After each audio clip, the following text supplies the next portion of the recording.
What's up, YouTube?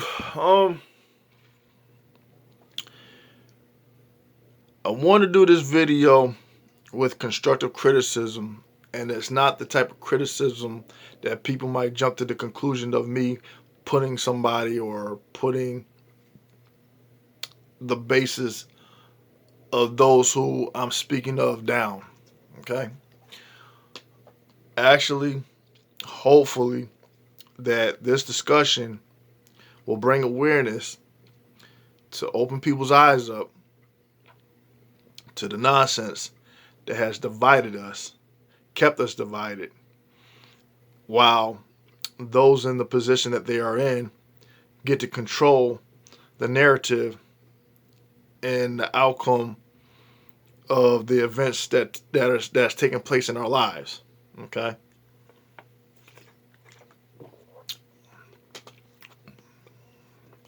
Now,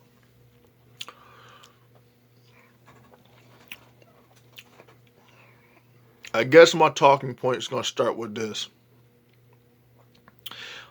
Based on the particular rhetoric, as a response, when you have those that are displeased with the current situation of this country, you got these generic patriots, and I say that and understand why I'm saying this, who are quick to want to respond by saying, well, if you don't like America, you can just leave. Okay? Now, let me explain to you something. When people point out the flaws that doesn't just affect them, but has affected others as well, they may be speaking in reference to themselves, but what they are doing is pointing out flaws that not only affect them, but without them actually knowing, has affected others who just remain silent. But the thing is, we have gotten to a point where the things that we have accepted during these times nowadays is the reason why our strength and unity is fragile. I mean, look at relationships. Case in point. Whenever difficulty occurs in a relationship, the first thing that either person would rather do is bail at the first sign of trouble. Whenever something difficult comes up, instead of just working together to get through it, to come to some kind of resolution and then move forward, people just give up. They throw in the towel. And that's the reason why a good 80% of the relationships in today's current age fail. Because people do not want to work on anything. They rather just give up.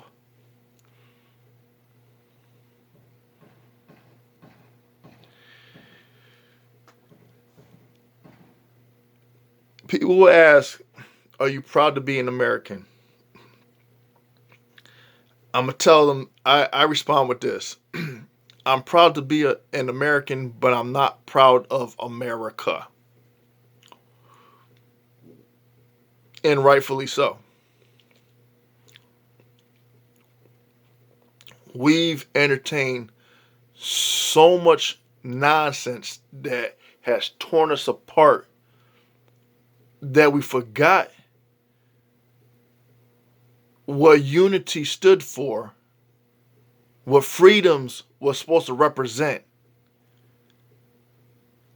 and what American traditional values were. We are so focused on this side and that side And the things that not being dismissive, yes, they need to be addressed. Yes, somebody needs to come in, referee, and call things fairly down the middle. But unfortunately, that doesn't happen. Another reason why there are things that go unresolved in this country until things come to a head and blow the fuck up out of proportion. Okay? But it's crazy because it seems that the most common theme that this country has entertained for some time is taking two opposing sides, giving the identity of color of one side being black and the other side being white, and and putting them into such turmoil and conflict that we become distracted. And it seems as though because we are distracted, we lose sight and we lose focus. And because of that distraction, the people who are responsible, who've orchestrated such a strategic method which has divided us, is the reason why certain laws get passed, certain policies are put into place, why freedoms that we were privileged to have some time ago we no longer have. Ordinances that certain demographics of either towns, cities, or whatever put into place based on whatever's going on during the time, such as this pandemic, with this COVID. You get to see people wield their position of power as they see fit. But while they're doing that, placing restrictions on people, there is no solution provided along with those restrictions to help people get through those tough times when they can't function on a normal day-to-day basis. And the most simple necessity is providing for their families. And this is where I'm going to touch upon where we are as a people coming together on common ground. Bear with me while I take this sip. Okay?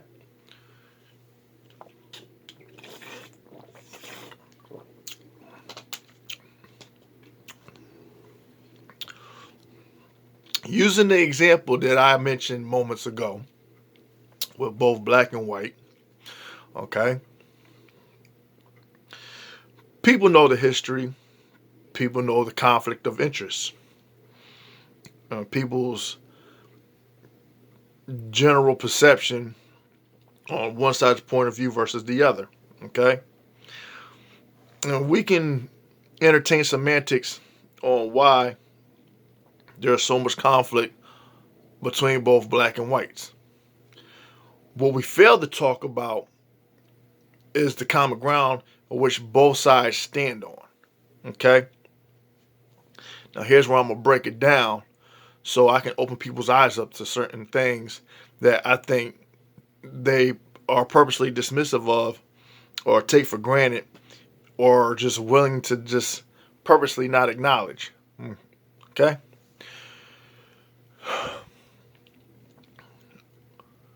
You have both black people and white people who deal with a certain portion in their community who are successful and are productive. Okay? You have people, both black and white, who have criminal elements in their community. You have people, both black and white, who deal and struggle with drug addiction. You have people, both black and white, who have dealt with, in one form or another, some type of cancer that has affected their family through the stress of the finances of paying the doctor bills and the treatments, to them not always being successful and them losing a family member. Okay? You have people, both black and white, who deal with relationship problems, marital problems. You have people, both black and white, who deal with the system in regards to, let's say, I don't know, DCF, DCFS, or whatever that entity is, that come to take the children out of the home. In some circumstances, which is very necessary, which, overlooking some of the examples, that entity has failed to act and the child ends up dead. And then you have other cases where it's not necessary and they just overstep in their position of authority to remove a child from the home just because people want to be vindictive.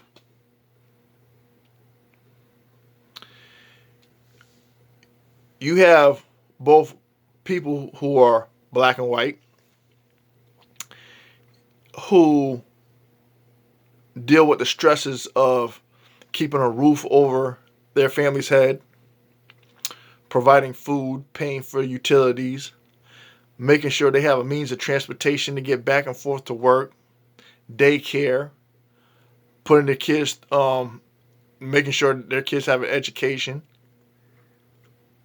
you know, and above all, making sure that their kids are protected and safe.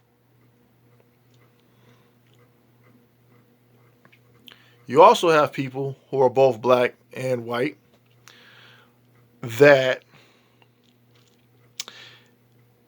unfortunately, due to this pandemic, have been hit with hard times in reference to job loss, having to go on unemployment, seeking what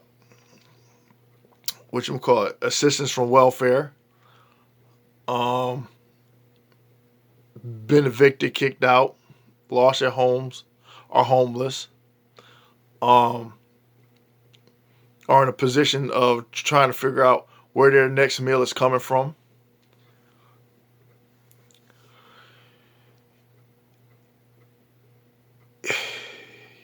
You also have people who are both black and white that have been made a fool of by the establishment.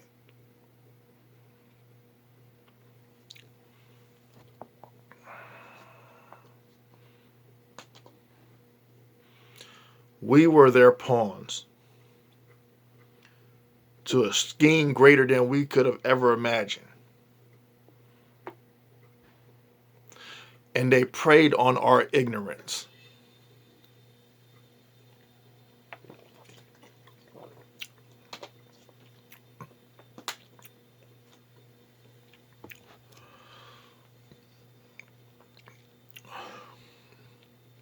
Am I proud to be an American?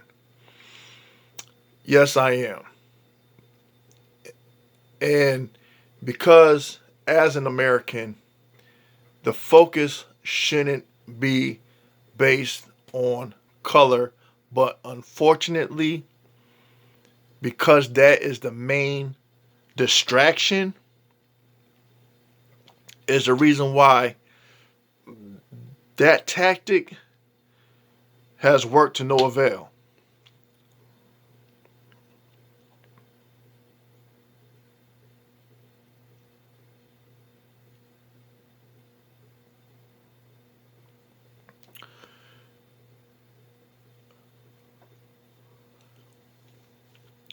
It's unfortunate, it's sickening, it's disgusting, and above all, it's distasteful that the people who we have given the privilege to be in the position that they are in has taken us for granted.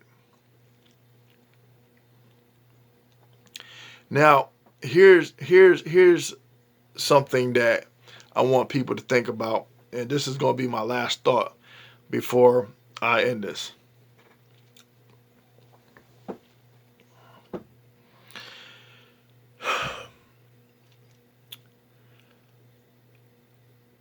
If it comes to a point where you got a good majority of us who have lost everything, there is nothing that the establishment can threaten us with to take away to take anything away from us, because we have already lost everything that we held dear to us. So we have nothing to lose. And it has been stated time and time again, when people have nothing to lose, those are the people who are more dangerous. Now, I'm saying that to say this. I want people to pay attention. I want you people to really think about this. When you're in a position where you have everything that you had held dear to you, that was of value to you, that had gave you a sense of purpose, that defines your worth, and you have nothing to lose, are you going to be self-destructive? Are you going to be in conflict with each other? Or are you going to apply that energy, redirect that energy to where it needs to be applied to?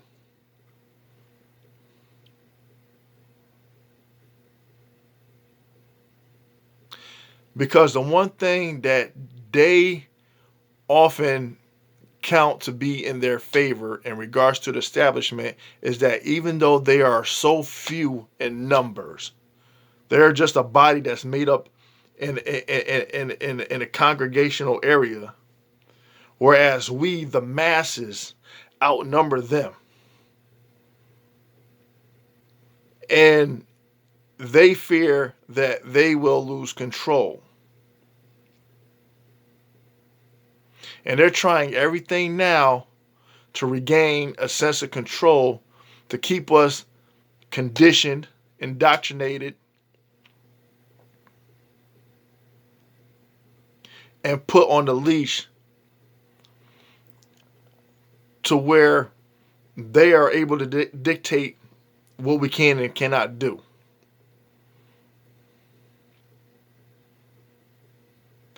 We can't say that we are number one as a leading nation, as a leading country, because we are not. Our infrastructure has been compromised. We, as a people, have been compromised. They succeeded.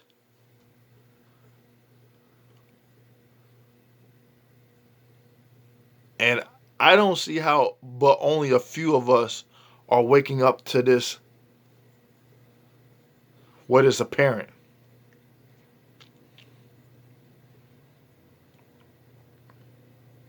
I keep stressing and emphasizing that those on the outside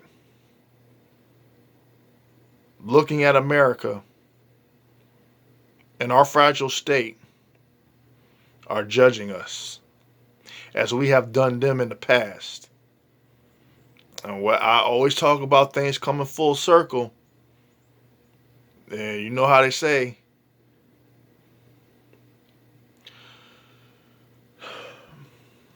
but that's enough preaching for now. I made this video so people could take a step back and start really thinking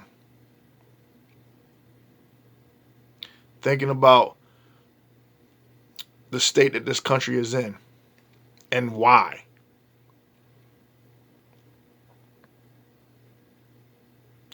Are you going to be upset just to be upset, or are you going to be upset with a purpose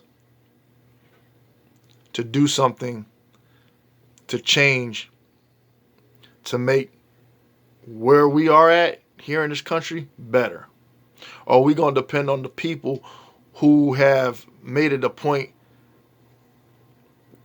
to put us against each other? Think about that. Share your thoughts. Tell me what you think. Let me know what's going on in that head of yours. I'm open to any kind of input. Be respectful. And until next time, next video, peace.